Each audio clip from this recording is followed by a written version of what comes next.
اعوذ باللہ من الشیطان الرجیم بسم اللہ الرحمن الرحیم الرجال قوامون علی النساء بما فضل اللہ بعضهم علی بعض وبما انفقوا من اموالهم الا آخر الآیہ رب اشرح لی صدری ویسر لی امری واحلل عقدۃ من لسانی یفقهوا قولی الحمدللہ الصلاۃ والسلام علی رسول اللہ وعلی آلہ وصحبہ اجمعین اما بعد السلام علیکم ورحمۃ اللہ وبرکاتہ۔ 34 نمبر آیا سورہ نساء کی، جو 5ویں نمبر سورہ ہے قرآن میں، میں نے اس کا جو پہلا حصہ ہے، فرسٹ پارٹ ہے، آپ کے سامنے پڑھا، اور جو فرسٹ پارٹ ہے وہ خاص طور پہ جو خاوند ہیں، جو مرد حضرات ہیں ان کے لیے ہے، اور جو سیکنڈ پارٹ ہے وہ کس کے لیے ہے، احکام وہ عورتوں کے لیے ہے۔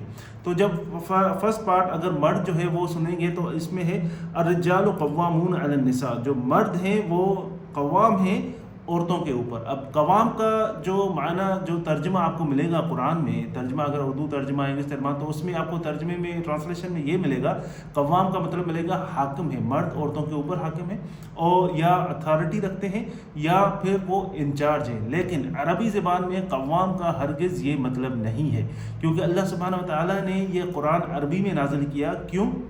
اللہ تعالیٰ کہہ رہے ہیں کہ یہ قرآن جو ہے وہ کلیئر ہے، اللہ کے الفاظ کلیئر ہیں۔ کیوں کلیئر ہیں؟ کیونکہ یہ عربی زبان میں ہے۔ اگر آپ کو عربی زبان کا نہیں پتہ، جب آپ ٹرانسلیٹ کرتے ہیں تو وہ آپ کو 100% میننگ نہیں ملتی۔ تو قوام کا مطلب آپ کوئی بھی ڈکشنری لے لیں تو آپ کو یہ میننگ جو حاکم، اتھارٹی یا انچارج، یہ جو آپ کو ترجمہ نہیں ملے گا کسی بھی چیز میں، چاہے کسی آپ عرب سے پوچھ لیں کہ قوام کا مطلب حاکم ہے تو آپ کو وہ بتا دے گا۔ تو قوام کا مطلب کیا ہے؟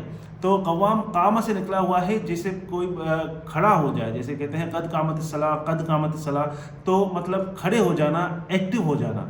جب کوئی بندہ بیٹھا رہتا ہے تو وہ ان ایکٹیو ہوتا ہے، وہ بیٹھا رہتا ہے، کوئی کام نہیں کرتا۔ جب وہ کھڑا ہوتا ہے تو وہ ایکٹیو ہو جاتا ہے۔ جیسے آپ آیت الکرسی پڑھتے ہیں، یہ اللہ سبحانہ و تعالیٰ کے ناموں میں سے بھی ایک چیز نکلی ہوئی ہے، جیسے اللہ لا الہ الا هو الحی القیوم، القیوم اللہ سبحانہ و تعالیٰ کے ناموں میں سے ہے القیوم۔ یہ ایک اوریجن قوام کی وہاں سے بھی ہے۔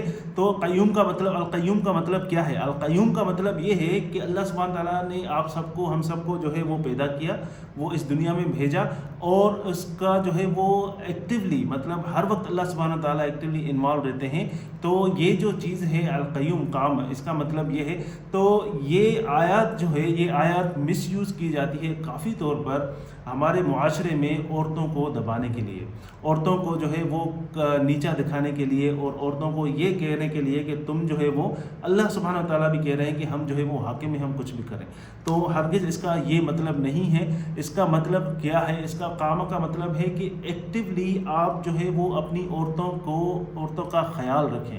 ایکٹیولی مطلب یہ نہیں ہے کہ جب آپ کی عورتوں کا معاملہ آئے، جب آپ کی بیویوں کا معاملہ آئے تو آپ ہر وقت جو ہے وہ ایکٹیو رہیں۔ اور دوسرا اس کا مطلب ہے کمٹمنٹ، کمیٹڈ ہیں، اور جو پرابلمس ہیں ان کو ریزالو کریں، کیونکہ جو بھی پرابلم کریٹ ہوتا ہے، کچھ بھی ہے، تو آپ کا یہ کام ہے، مردوں کا یہ کام ہے کہ ان پرابلمس کا سالوشن ڈھونڈیں، ان پرابلمس کو جو ہے وہ کم کریں، ان کو جو ہے وہ بڑھاوا مت دیں۔ اور دوسری اس کا مطلب یہ بھی ہے کہ وہ پروٹیکٹیو ہیں اپنی عورتوں، ملازمن و محافظن، مطلب محافظ ہیں، پروٹیکشن دیتے ہیں، محافظ، حفاظت کرتے ہیں کس کی؟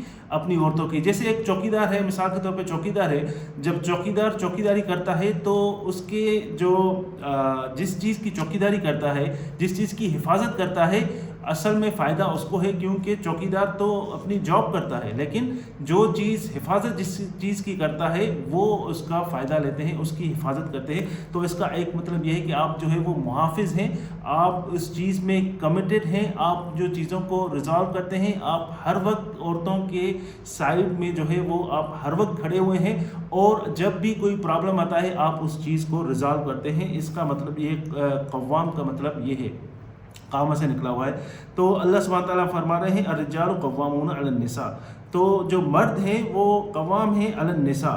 اس کے بعد ہے بما فضل اللہ بعضهم علی بعض، اس سبب سے کہ اللہ سبحانہ و تعالیٰ نے فیور دیے کچھ لوگوں کو کچھ لوگوں کے اوپر، اللہ عز و جل نے فیور دی ہے، اللہ سبحانہ تعالیٰ نے احسان کیا ہے، اللہ سبحانہ تعالیٰ نے جو ہے وہ سرپرستی دی ہے کچھ لوگوں کو کچھ لوگوں کے اوپر۔ یہاں پہ یہ چیز نہیں ہے کہ اللہ سبحانہ تعالیٰ نے احسان کیا ہے یا فیور دی ہے آپ کو کن کے اوپر، عورتوں کے اوپر، علیہن نہیں ہے، مطلب عورتوں کے اوپر نہیں ہے۔ اللہ عز و جل کہہ رہے ہیں اللہ سبحانہ تعالیٰ نے جو ہے وہ احسان کیا ہے، فیور دی ہے کچھ لوگوں کو کچھ لوگوں کے اوپر۔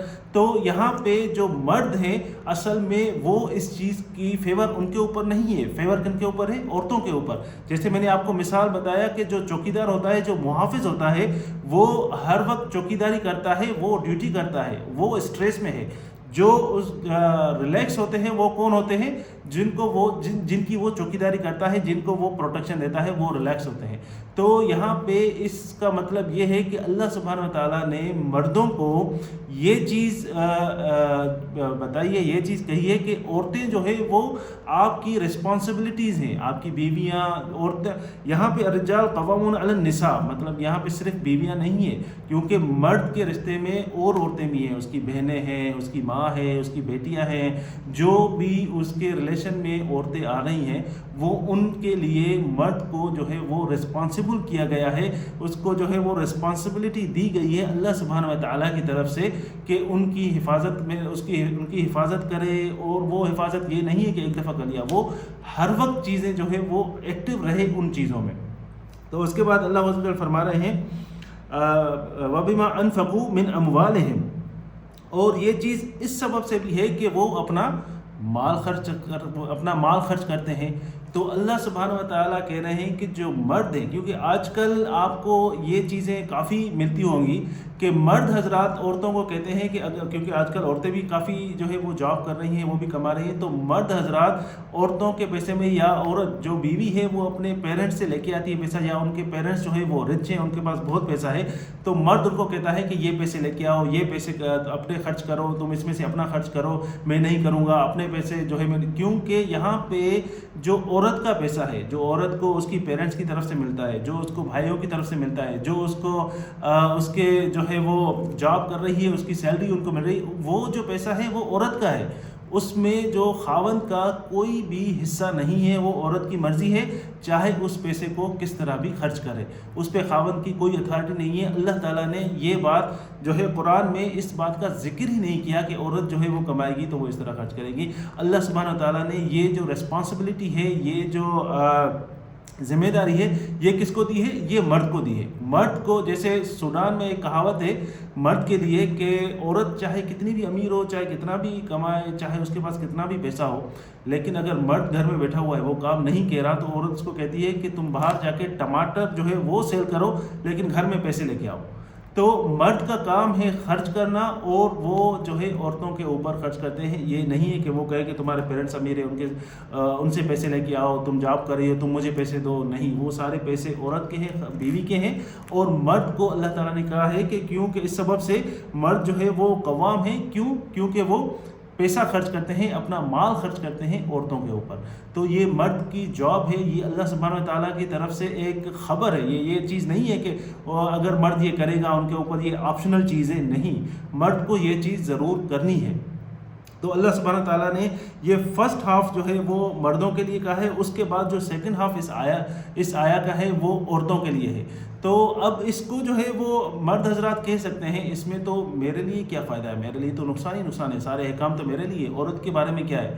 تو سیکنڈ ہاف اللہ سبحانہ تعالیٰ نے بیلنس رکھا ہے، تو سیکنڈ ہاف اس کا جو ہے وہ ٹوٹلی عورتوں کے لیے ہے، بیویوں کے لیے ہے کہ وہ جو ہے وہ کیا کرے۔ تو یہ آیا جب ہم پڑھتے ہیں، تو اس آیا کا جب ہم میننگ پڑھتے ہیں تو ایسا لگتا ہے کہ جیسے کہ مردوں کو اللہ سبحانہ تعالیٰ نے فیور دی ہے، اور ان کو جو ہے وہ اگر کوئی عورت یا فرسٹ ہاف پڑھے گی اور اس کا ٹرانسلیشن ترجمہ پڑھے گی تو یہ سمجھے گی کہ یہ اللہ سبحانہ تعالیٰ نے مردوں کو فیور دی ہے اور ان کو ہمارے اوپر حاکمیت دی ہے، لیکن اصل میں یہ چیز اپوزٹ ہے، کیونکہ اللہ سبحانہ تعالیٰ نے مردوں کو ذمہ داری دی ہے، رسپانسبلٹی دی ہے، کن کے لیے؟ اپنی بیویوں کے لیے، اپنی عورتوں کے لیے۔ تو یہ قرآن جو ہے وہ ہم کو سمجھ کر پڑھنا چاہیے، اور ہمیں سمجھنا چاہیے کہ اللہ سبحانہ وتعالیٰ جو ہے کیا احکام ہے ہمارے لیے، اور ہم جب بھی کوئی بھی غلطی ہو جائے تو ہمیں پتہ ہونا چاہیے کہ ہم جب قرآن پڑھیں گے، جب ہم حدیث پڑھیں گے، جب ہم اللہ سبحانہ وتعالیٰ سے مانگیں گے اور اللہ سبحانہ وتعالیٰ کے بتائے ہوئے راستے پہ چلیں گے، تو ہم اپنے آپ کو ایکچولی کریکٹ کر رہے ہیں۔ تو قرآن اسی لیے یہ قرآن پرفیکٹ ہے، ہم پرفیکٹ نہیں ہیں، ہمیں اپنے آپ کو سدھارنے کے لیے قرآن کو پڑھنا چاہیے، اور جو ہے وہ اللہ کے احکاموں کو ماننا چاہیے۔ اللہ سبحانہ تعالیٰ ہمیں سمجھنے کی توفیق عطا فرمائے۔ جو سیکنڈ ہاف آیات کا وہ جو ہے میں آپ کو نیکسٹ بیان میں انشاءاللہ اس کے بارے میں بتاؤں گا۔ بارک اللہ لی و لکم فی القرآن الحکیم ونفعنی و ایاکم بالآیات والذکر الحکیم۔